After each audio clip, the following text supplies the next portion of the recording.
जय गुरुजी। संगत जी, हमने गुरुजी महाराज के बहुत से सत्संग सुने कि कैसे गुरुजी महाराज ने लाइलाज बीमारियों को दूर किया, संगत के कष्ट हरे। पर आज कुछ बहुत ही प्यारे प्यारे और छोटे से सत्संग गुरुजी महाराज के बचपन के हैं। उन्होंने क्या क्या लीलाएं रची। जो भी नई संगत है उनके मन में जरूर जानने की इच्छा होती होगी कि भगवान ने कहाँ जन्म लिया, क्या क्या बचपन में लीलाएं करी। संगत जी, गुरुजी महाराज का जन्म डुगरी गांव के मलेरकोटला जिले में 7 जुलाई 1953 को हुआ। जिस दिन उनका जन्म हुआ, दाइमा बताती हैं कि पूरे रूम में रोशनी छा गई और एक सांप वहां से होके गुजरा। तो भगवान शिव ने जन्म लिया है तो सांप का होना स्वाभाविक है संगत जी। और उनके माता पिता बहुत ही साधारण सी फैमिली, जिन्हें साधु संत महात्माओं का आशीर्वाद प्राप्त, तभी तो भगवान वहां के अवतार लेने आए। संगत जी, उन्होंने गुरुजी महाराज की कुंडली पंडित को दिखाई तो पंडित जी कहते हैं ये आपके बेटे नहीं है, ये तो जगत के बेटे हैं जो हम सबका कल्याण करने आए हैं। गुरुजी महाराज ने बचपन में कभी कपड़े गंदे नहीं किए, उनके यूरिन में भी फ्रेगनेंस आया करती और 8 साल की उम्र में ही सारी इच्छाओं को उन्होंने नियंत्रण करना सीख लिया। खेतों में जाके समाधि लगा के बैठ जाया करते, आंधी आए या तूफान उन्हें कोई फर्क नहीं पड़ा करता। बचपन में इनके दोस्त एक बार उन्हें तालाब में तैरने के लिए ले गए। गुरुजी महाराज को ना तो भीगना पसंद था ना कपड़े गंदे करना, पर उन्होंने गुरुजी को धक्का दे दिया तालाब में और गुरुजी ना पानी में भीगे, ऊपर पानी के चल के बाहर आ गए। उनके दोस्त देख के हैरान कि ऐसा चमत्कार कैसे हो सकता है। तो ऐसी ऐसी लीलाएं गुरुजी महाराज ने करी। अपनी माता जी के साथ जब अपनी नानी के घर जाया करते तो वहाँ जितनी भी लेडीज हुआ करती उनको बता दिया करते प्रेग्नेंट को कि बेटा होगा या बेटी होगी, या अपने दोस्तों को कि तुम डॉक्टर बनोगे या इंजीनियर बनोगे। संगत जी, उनकी माता उन्हें आटा पिसवाने के लिए चक्की पे भेजती तो वो आटा सारा गरीबों को बांट दिया करते। और एक बार तो संगत से भरा हुआ ट्रक अपराध को अपने घर ले आते हैं, उन्हें खाना खिलाते हैं और माता जी के हाथ से बनी हुई चटाई उन्हें गिफ्ट में देते हैं और सुबह उन्हें जाने के लिए कहते हैं। परिवार वाले गुस्सा होते हैं, पूछते हैं कि तुमने ऐसा क्यों किया, तो बताते हैं अगर मैं इन्हें रात को ही भेज देता तो इनका एक्सीडेंट हो जाना था और इनकी मौत लिखी हुई थी, इसलिए मैंने इन्हें रोक लिया और सुबह भेजा है। तो ऐसे ऐसे गुरुजी महाराज ने संगत का कल्याण किया।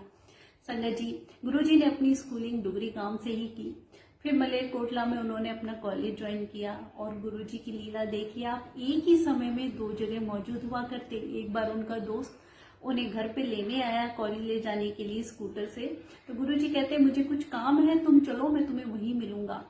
तो दोस्त कॉलेज पहुंचता है तो गुरुजी वहां सामने खड़े हुए थे। वो हैरान रहता है क्योंकि गुरुजी के पास तो जाने का कोई ना स्कूटर का साधन था ना कुछ।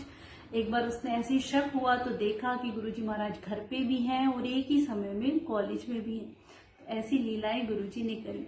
उनकी सिस्टर एक बार बताती हैं गुरुजी की कि रात को जब गुरुजी के पैरों से रोशनी निकला करती थी, गांव में कई बार लाइट नहीं हुआ करती थी तो पूरा कमरा जगमग हो जाया करता था लाइट से।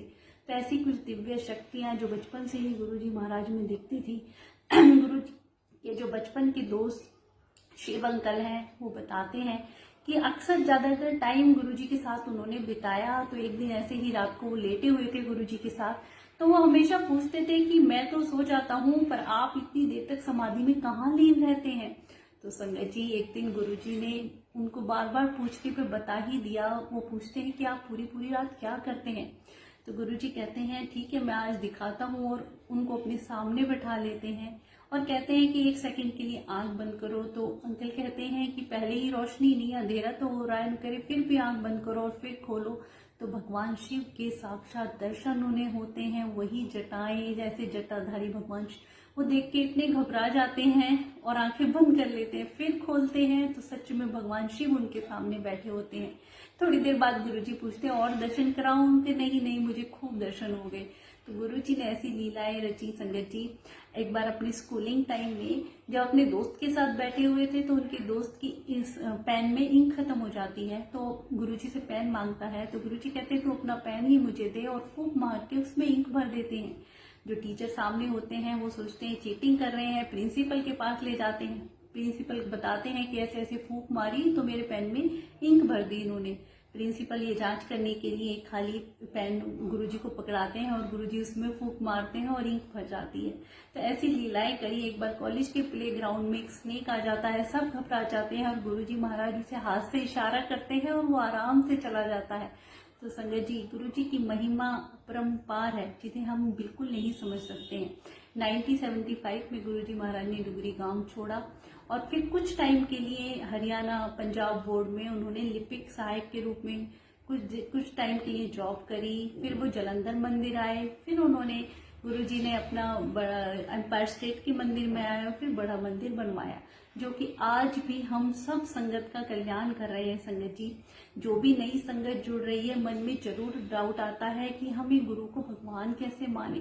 पर आप ये सोचिए संगत जी, अगर गुरु जी फिजिकल फॉर्म में है तो हम माने कि ये कोई महात्मा, साधु, संत या कोई जादूगर या कोई तांत्रिक या कुछ भी हो सकते हैं, या कुछ ऐसा इन्हें आता होगा।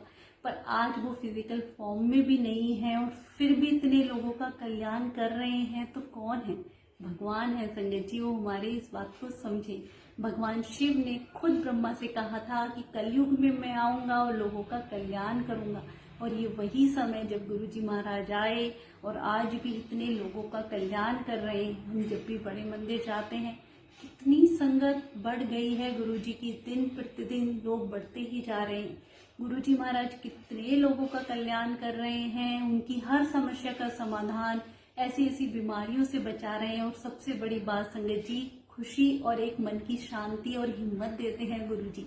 वो सुख हमें कहीं भी नहीं मिल सकता जो गुरु जी के चरणों में हमें मिलता है। अनंतम अनंतम शुक्राना गुरुपा अनंतम।